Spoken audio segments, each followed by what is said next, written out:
Hello everybody, je vous retrouve aujourd'hui pour une nouvelle vidéo. Voici le nouvel épisode de Folle Lecture.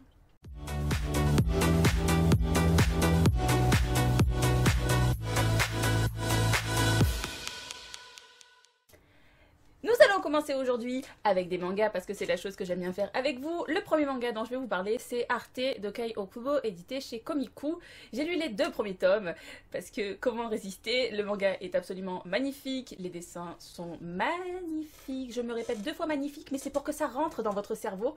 Les dessins sont splendides. On est à Rome, à l'époque de la Renaissance, ça parle d'art, de peinture plus particulièrement et très légèrement, de sculpture, architecture et tout le bordel. C'est d'une toute beauté, c'est un seinen tranche de vie où nous avons une héroïne de sexe féminin, Arte, qui va quitter la noblesse pour devenir peintre et on va vivre sa vie au jour le jour. Voilà, c'est pas le manga où vous aurez un max d'action, mais on s'attache au personnage, on s'attache aux normes de l'époque et qu'est-ce qui peut bien se passer dans sa vie. On apprend un peu de choses sur la peinture, c'est assez intéressant. Du coup, je vous recommande fortement, parce que c'est quand même bien sympathique tout ça. Ensuite, manga suivant. Alors là, vous voyez ma tête un peu sceptique, parce que je suis pas du tout convaincue par ça. C'était le manga Marié mais pas trop par Minami Kanan, édité chez Panini. J'ai lu les 4 premiers volumes. Là, je cherche qu'est-ce que je veux bien pouvoir vous dire, sans le descendre complètement. Alors, je lis Minami Kanan depuis au moins 7-8 ans, je dirais, facilement maintenant. Du coup, je peux parler de son travail, et là, c'est de la daube. Pourtant, un mangaka, je sais pas, les dessins s'améliorent, le style, il change un peu ce qu'il fait. Ben là, pas du tout. Le style est pas trop mauvais, des dessins en tout cas, mais l'histoire, les gars. L'histoire, je peux pas vous la conseiller, l'héroïne est une tête à claque pas possible. Le gars, qui a un personnage assez intéressant au début, au bout du 2e tome, il devient complètement fade, il a tout perdu de son charme du début, je veux dire. Donc je vous recommande pas. Voilà, si vous voulez un truc pour passer le temps, qui vous fera pas réfléchir du tout, pourquoi pas. Mais si vous avez un budget manga assez limité, c'est pas la première chose que je vous conseillerais. Hein. Voilà. Donc un très bon et un sous terre. Vous voyez, vous l'enterrez, vous le cachez, et comme ça on n'en parlera plus jamais. Voilà. Je vais passer quand même au roman parce que c'est quand même le sujet le plus fun de tout ça. Le premier livre que j'ai lu, c'est le tome 1 Inaccessible par Jessica Brody, édité chez Le Diable Vauvert.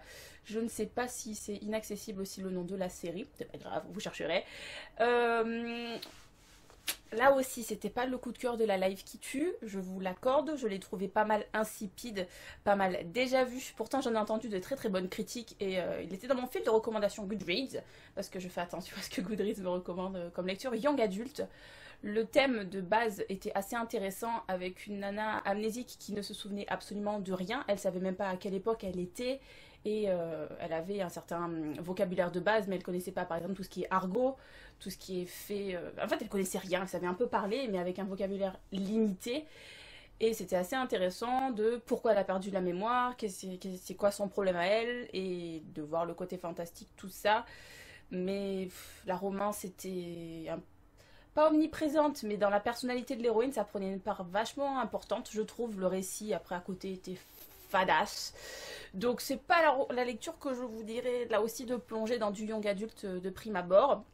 Mais au moins j'ai fait une découverte, voilà. Je sais que le tome 2 vient de sortir. Alors je vais voir si je me le fais ou pas, mais j'y vais un peu avec des réserves si vous voulez. Ensuite, le livre suivant, par contre, là c'était un gros coup de cœur de la life. Je me suis fait le tome 2 de l'élite par Joël Charbonneau, édité chez Milan Macadam. J'avais dévoré le premier volume en une après-midi. Et c'est le livre que j'avais en cours quand je vous ai tourné la précédente vidéo. Et j'adore énormément. Le tome 3, donc le dernier volume, sort dans quelques semaines, je crois. Et je vais me jeter dessus. Énormément d'action, une héroïne très intelligente, qui utilise très bien son cerveau, qui n'est pas frigide pour autant, mais qui contrôle vachement, mais de manière intelligente. Beaucoup d'événements, un monde dystopique très difficile. J'ai adoré cette série, beaucoup de choses qui se passent, je pourrais vous en parler pendant 3 plombes et demi, mais je peux que vous recommander. C'est un dystopique, certes, vous allez me dire que l'histoire est déjà vue, mais moi je l'ai trouvé un peu... Le tome 1 était plus... Comment je pourrais vous dire ça intransigeant, je dirais, plus cruel que le tome 2, parce qu'on a un cadre qui est beaucoup plus... contrôlé, on va dire, dans le tome 2, mais il n'empêche que vous avez vraiment envie de savoir ce qui se passe, comment vont se résoudre les soucis, vu que c'est une trilogie encore une fois, mais je vous recommande vraiment l'élite, c'est une pure tuerie. Ensuite, une autre lecture que j'ai beaucoup aimée, je me suis fait, pour ceux qui me connaissent depuis longtemps, la suite de Felicity Hadcock, le tome 5, Les anges battent la campagne, par Sophie Jomain, édité chez Rebelle, parce que je m'étais dit que j'allais attendre un peu avant de lire ce 5e tome, parce qu'il est sorti en octobre, parce que je savais que Madame Jomain nous ferait une fin très très difficile, et ça n'a pas manqué. Je vous cache pas que j'ai eu un peu envie de l'étrangler, mais bon, ça c'est pas grave, on va pas la tuer parce que sinon j'aurais plus de livres d'elle. Mais on retrouve tous les ingrédients d'un bon beat-lit, un bon beat-lit français qui plus est. On a de l'humour, des jeux de mots, des situations cocasses, des situations sexy, du fantastique, on se fait pas chier pour un sou. Je ne peux que vous recommander d'aller lire les livres de Sophie Jomain, sachant que les 3 premiers volumes, si je ne me trompe pas, sont parus en poche chez J'ai lu, je pense. Je vous laisserai vérifier. Mais voilà, j'aime énormément cette série, j'attends le tome 6 avec beaucoup de hâte. Et pour ceux qui ne sont pas au courant, il va y avoir un tome intermédiaire entre le tome 3 et le tome 4, je crois, qui devrait paraître dans pas trop longtemps. Dès que j'ai plus d'informations, je vous tiens au courant. Ensuite, un livre tout mignon, tout choupi, tout doudou. Je me suis fait un one-shot, je me suis fait La distance astronomique entre toi et moi par Jennifer E. Smith, édité chez Hachette, édition Bloom. Encore une fois, un titre très compliqué pour Jennifer E. Smith, mais que nenni, messieurs, dames, il s'agit de romance young adulte. On est sur une lecture que vous aurez 25 fois dans votre vie, qui ressemblera beaucoup à d'autres lectures que vous avez pu avoir, mais c'est super mignon. Du coup, moi, je passe un super moment avec ça.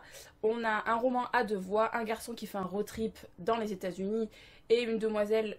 On peut pas vraiment parler de road trip, mais elle voyage aussi beaucoup dans différents pays d'Europe. C'est un peu épistolaire, un peu donc à 2 voix, comme je vous disais. On voit plein de paysages différents, tout avec un cadre romance mignon doudou. Donc je ne peux que vous recommander, parce que j'adore, je lis tout ce que fait Jennifer E. Smith, et ça ne manquera pas. Le prochain qu'elle sort, je le lirai avec plaisir encore une fois. Et ensuite, on arrive déjà au dernier livre de la vidéo. J'ai l'impression que j'ai parlé très vite. Alors là, ça va être de la romance new adulte érotique. Ouais, voyez mon signe approximatif. Je me suis fait Wallbanger, le tome 1 par Alice Clayton, édité chez J'ai lu. Couverture assez équivoque, ok, ça va. Admirez la couverture un petit instant. Sortez-vous ça de la tête. Le cadre autour fait penser à de l'érotique, mais ça ressemble pas mal à de la romance contemporaine adulte. C'est le cadre pour que les personnages fassent connaissance qui est assez sensuel, on va dire. Mais après, c'est très classique. J'ai d'ailleurs un peu regretté que ce cadre soit un peu effacé au fil du récit. Après, on est rentré dans un schéma de romance assez classique, assez déjà vu. C'est mignon, je l'ai lu en une journée, je vais pas vous le cacher parce que c'est ma came, j'aime beaucoup lire de la romance.